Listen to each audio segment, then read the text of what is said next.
Oh, gee, Don, it's really unfair to consider that all women think in a communitarian manner. No, that couldn't possibly be the case. Women enjoy it when their friends are nasty towards people they dislike, a new study finds. Wow, I'm so shocked by this. You can just tell by the expression on my face and the tonality in my speech. Anyone who has been through secondary school will already know the iconic 2003 film Mean Girls, which I'll do a little bit of self-snitching on myself. I've probably watched a half dozen times. I thought it was pretty good back in the day. It's been a long time since I've watched it. Probably holds up like room temperature milk, but hey man, that was back when Lindsay Lohan, yeah, she was popping. Hopefully she was legal. I don't actually know for sure. I think she was. I hope so. God, no. No, Rachel McAdams was. She was like 30 when she was in that role. Holy. But a new study may provide some insight as to why many women gravitate towards friendship groups that emulate Regina George and her Notorious Plastics. Because women need social proof in order to sign off on literally anything. Like, come on. Researchers at Oklahoma State University. Oh, cool. That's a good one. In the United States surveyed 1,183 people on their preferences for behaviors of same-sex best friend. This revealed that many people, both men and women, prefer friends who are kind towards us but vicious towards our enemies. Okay? They say this is because people behave in ways that maximize the friendship benefits, but supporting us and undermining our adversaries.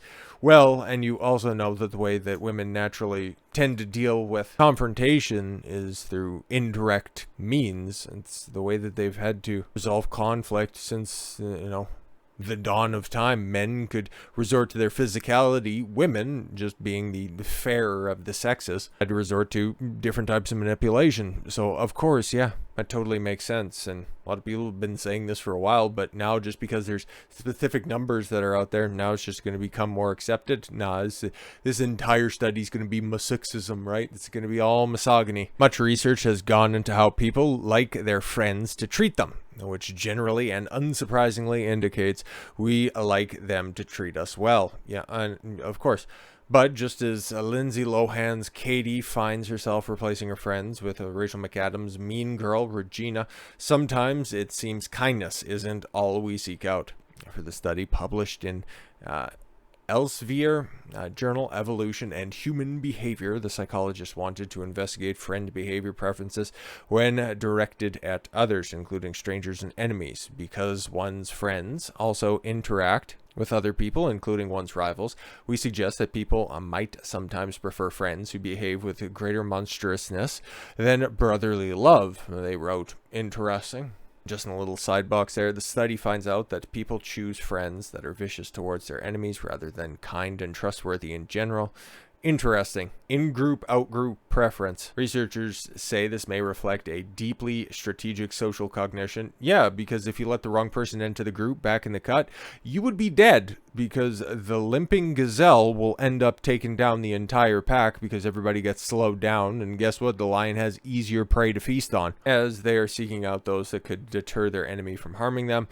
This framework might also explain instances wherein sports fans, voters, 68% of single women voted for Democrats, and other coalition members accept or even celebrate behavior they would otherwise deem immoral. Interesting. Yeah, sports fans as well.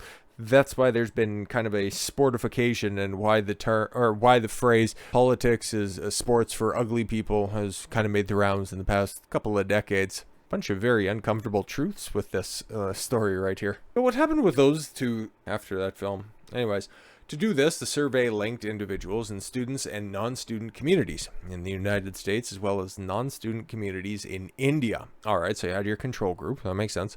They were asked to rate different behaviors by how much they would like to see them as a best friend on a scale of 1 to 7. All right. They covered kindness, trustworthiness, viciousness, indifference, exploitative behavior, similarity, physical proximity, familiarity, and impartiality in conflict. Interesting. How would I want my best friends to act? Kindness? It's definitely one of the lower ones. Trustworthiness, it has to be a 7, otherwise, you're worthless.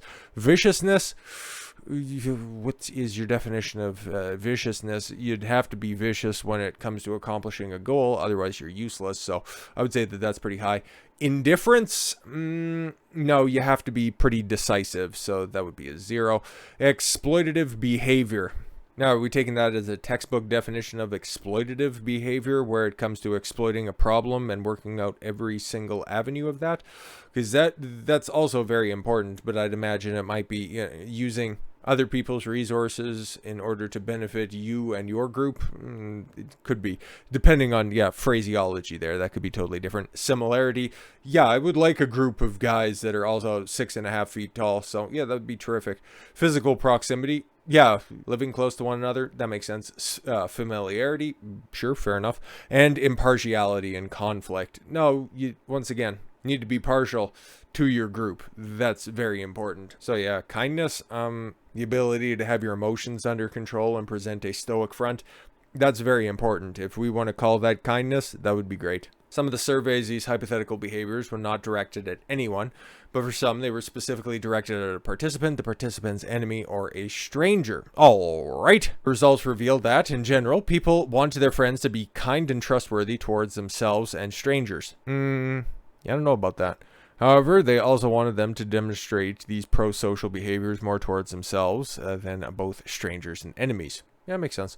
The researchers say this makes sense as one function of friends that differentiates them from others as they provide preferential support. Well, and you guys are supposed to be working together, whatever it is you're doing. If it's just simply hanging out, it's to curate the best experience possible. Or if it's working on a project, the goals are a little bit more laid out. Participants also indicate that they seek friends who are more vicious, or to act more viciously towards their enemies than themselves. You just want this general level of comfort, if you've got a certain state, you've got a certain homeostatic relationship where you don't really want to rock the boat. So if somebody was coming out and would theoretically upset that, you could see the average person wanting nobody to come into that group. But I would say you'd want your friends to be vicious towards you in order to prompt change and improvement. But this is where I guess I would be a little bit of an outlier in this survey, but it's not all about me sometimes. Sometimes I actually prefer them to act viciously or with indifference towards these adversaries than with kindness and trustworthiness. You have to earn kindness. You have to earn trustworthiness. You get a certain level of decorum and a base level presentation up front until you prove otherwise. Same did not apply to strangers, as generally participants preferred with their friends act kindly towards them rather than viciously. That makes sense. It was therefore not surprising if we see someone supporting behavior from the friend they previously criticized someone else for demonstrating. Providing the friend is directing this behavior at their enemy, this may reflect a deeply strategic social cognition. Also choosing friends that could deter their enemy from harming them, rather than those that just demonstrate pro-social characteristics in general. This framework might help to explain instances wherein sports fan voters and coalition members accept or even celebrate behavior they would otherwise deem immoral. Well, those are just kind of shitty friends that are always just going to try to keep you at the bottom of the crab bucket, if you will. So long as the behavior is enacted in ways that benefit oneself. Okay. It's kind of interesting because that really just kind of harkens back to there's the old thought that there's strength in numbers, and if you want to run it back biologically speaking and from an evolutionary biology standard, the fairer sex requires a more group effort in order to maintain the tribe. So you'd want people that are a little bit more sympathetic to your inclinations as opposed to the outgroup, because women, regardless of the location, regardless of the city, if you're in the big city or if you're just out in the country, they will always need social proof in order to sign off on either a new friend, a new potential mate, what clothes you wear. It's universal. Now it's down in writing, even though it's been down in everybody's mind for as long as we've been able to think about it. So with all that said, thank you all very much for the gift of your time. I've been Don Consuelo. I want you to follow your gut and get after it. Take care, everyone.